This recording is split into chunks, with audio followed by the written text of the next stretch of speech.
You already know what it is. It's your man SKYZOO, SKYZOO, live out the borough. You're tuned in to Thisis50.com. Let's get it.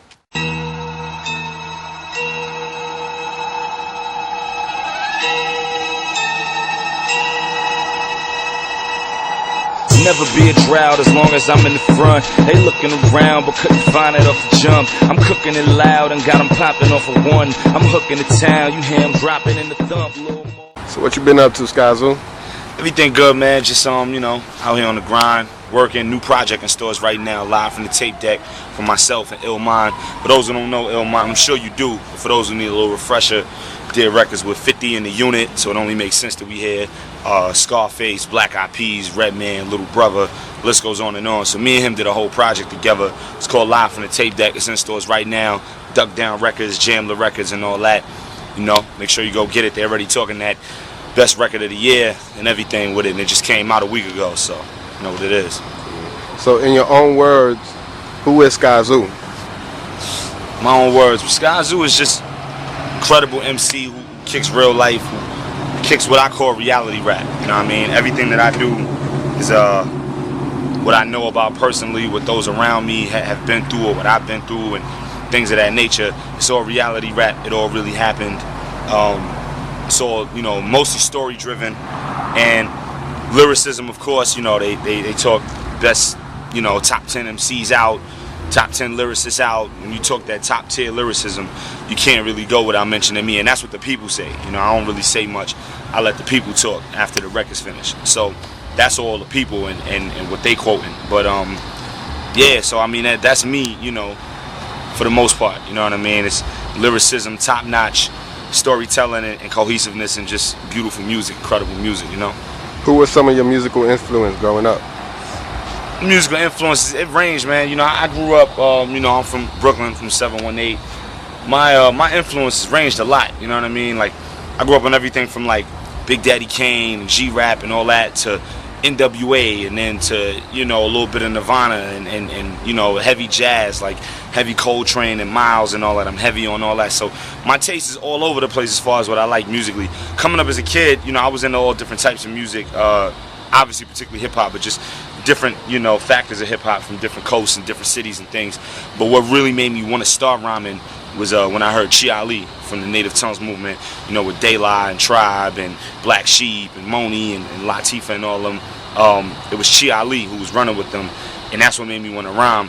He was like 15 and I was like 9 at the time when I heard Age Ain't Nothing But a Number, and immediately I was on it. So shout to Chi, hold your head in there. That's what made me want to rhyme. But you know, my influence is all over the place though. How is it being part of DuckDown Records?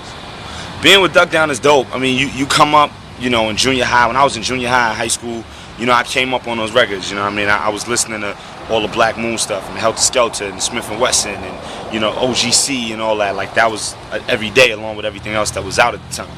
And to be able to, you know, see that coming up as a kid and then be on the label with them and have records with them and have them loving my music, you know, having a Sean Price saying, dude, you incredible, you go over everybody's head, like you're really, really out of here with it. Like, that means a lot, because I came up listening to him and listening to those people, you know what I mean? So it means a lot when those things can happen. So being on the label is great, you know what I mean? Shout out to Drew High, No High Friends, Shucky Ducky, the whole team. You know, it's dope, man. We get the work done. I can easily say that DuckDown is the strongest hip-hop indie. Like, when you look at all the indies in hip-hop, they're easily the strongest, you know, top 3 strongest, bottom line, even XXL says so. I mean, you're looking at a label that makes moves like a major, you know what I mean? You can't talk XXL, Source, BT, MTV, all that stuff like it's going to be a problem for DuckDown, because it's not, because we on all that, you know what I mean? We get radio, we get video, we get TV, we get video game placements, you know, NBA 2K11 and all that I'm on now. We get all those things on an indie, so, you know, it's a real good situation. So in SKYZOO personal words, how do you feel about the state of hip-hop now?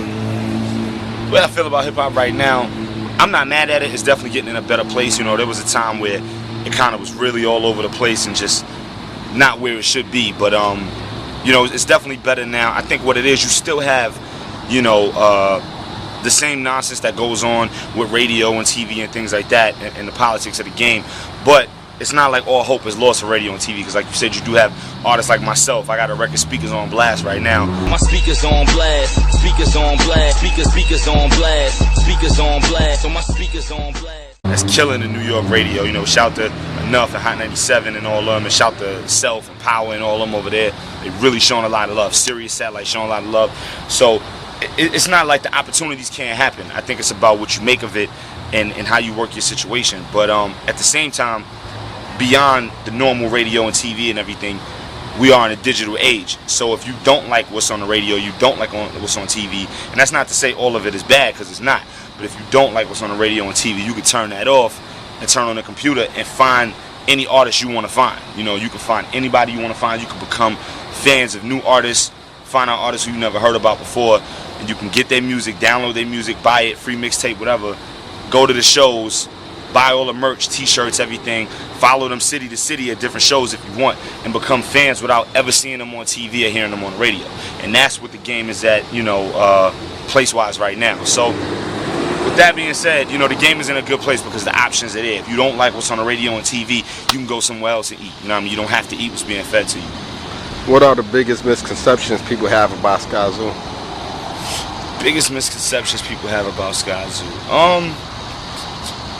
I don't know, to tell you the truth. I mean, I feel like for the most part, people get me. People don't get the music all the time. People don't, you know, a lot of the lyricism goes over their heads. A lot of times, that's why I made a record called Frisbees. I'm throwing out frisbees, show me you can catch it, show me you can catch it, show me you can catch it, throwing out frisbees, show me you can catch it, show me you can catch it, show me you can catch it, throwing out frisbees, show me you can catch it, show me you can catch it. A lot of times when I rhyme, it flies over, and it's like a frisbee, you gotta catch it, and it flies over a lot of the times. But I think one of the biggest misconceptions people have of me, if anything, because there aren't a lot, but I would say if anything, it would be the underground stigma, the quote-unquote underground in a box stigma. I'm not about being in a box at all. You know, I'm just as much of a Young Jeezy fan as I am a Madlib fan. You know what I mean? I'm just as much a Pharrell fan as I am a Dilla fan. You know what I mean? So I think, you know, that may be one of them. You know, when I make records like The Bodega and you know, Beautiful Decay, and just all of the dope records that people have come to know and love from me, I still have the ability to make those records. I'm still gonna make those records. But when I make other records and decide to make records like what's on Live from the Tape Deck, with more synths in the beat, and you know, 808s like Speakers on Blast and stuff like that, understand that that's just a part of me being an artist. But the one thing that'll never leave is the lyricism. You know, I can rhyme over a will.i.am beat. I'ma still bar that shit out. You know what I mean? It's still gonna be lyrics, da-da-da-da-da, all day. Like, I don't care who make the beat, I'ma still bar that shit out to death. So one thing you never got to worry about, whether the beats change or whatever, you never got to worry about the lyricism changing. You know what I mean? The lyricism is always going to be tight in there. You know what I mean? Right. So now being in the business, what is that one thing that you learned about being in the music business? The business is the business. You know what I mean? I think what people don't understand when they're on the outside looking in is that, you know, it's a lot of nonsense with it. It's a lot of politics. The music is great. If you love making music and you love what you do it. You know what I mean? I'm one of those people there waving that flag, like, yeah, I do this because I love it. But at the same time, it's like the business is still a business. You know what I mean? So with that being said, you got to understand the business side of it. You got to understand the politics. You got to understand, you know, where it all comes from. People don't do what they say. People don't say what they're gonna do. It's not like anything else. It's not like being outside the street. It's not like, you know, the stand-up mentality. You know what I mean? Where it's like, I do what I say what I do, and I mean it, and that's that. It's not like that in the game at all. The game is totally different. It's a lot of that, yeah, you know, I do whatever, and that's it, and it never happens, you know. So you got to learn how to adjust to that and not become that, but how to adapt to it and be able to stand strong in that and survive in that. You know what I mean? Right. Yeah. So what's something about you that people would be surprised to know? I think it would be the jazz thing, you know, that I mentioned before, that I'm a huge jazz head. You know, I'm crazy into jazz. I don't know what else. I mean, people know, you know, pretty much enough about me. They know I'm a sneakerhead. They know I'm Jordaned out all day. Shout out to Team Brand Jordan. That's the family all day. They know I'm a sneakerhead. They know I'm a fitted head. They know, you know, I'm all about 2K. I mean, I think people for the most part get me, and what they don't know is gonna come later in the music. I can't give everything away right away because I still want you to be able to be a part of the music and feel like you're learning something new. I feel like when artists make music, it's supposed to be a reflection of themselves in one way or another. And if you give everybody who you are on your first shot, then it's like, why listen after that? You know what I mean? But I think on a personal level, people know what I'm about for the most part. What they don't know, they'll learn more when they interact and get more in tune with it.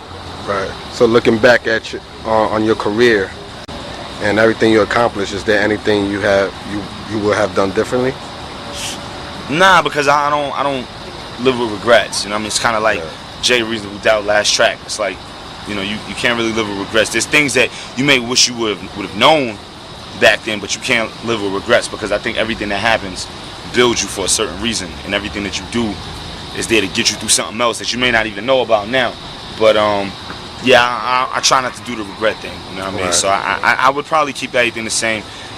Obviously, if I could go back and tell myself, yo, you know, the game is like this, the game is like that, that's one thing. But I wouldn't really change too much, you know. Cool. So what could we expect from SKYZOO 2011? Oh man, 2011, more touring. You know, we're on the DuckDown tour right now. DuckDown.com for the dates and everything. We're on the DuckDown tour right now. After that, you know, Europe tour and some more things like that. And then some new projects. You know, I got some incredible new projects lined up. A couple freebies that are really, really, you know, going to be epic and real special. And then A Dream Deferred, which is the official sophomore album follow-up to the Salvation. You know, Live from the Tape Deck was an in-between album that just came out to be so dope, and everybody's calling it the best joint of the year and everything like that. But A Dream Deferred is the official follow-up, and it picks up where the Salvation left off. So if you got the Salvation, you're a fan of it, you know the last track, Maintain. A Dream Deferred picks up where Maintain left off, you know what I mean? And it just keeps going for another, you know, hour or so of me showing you what's in this mirror when I look at it, you know what I mean? Right. So how could the fans reach out? Any Twitter, Facebook? Yeah, Twitter /TheRealSkyZoo, you know, Twitter.com/TheRealSkyZoo. Check that out, everything spelled the right way. And just Google me, you know, Google SKYZOO, man, SKYZOO, you know? Never be a drought as long as I'm in the front. They looking around but couldn't find it.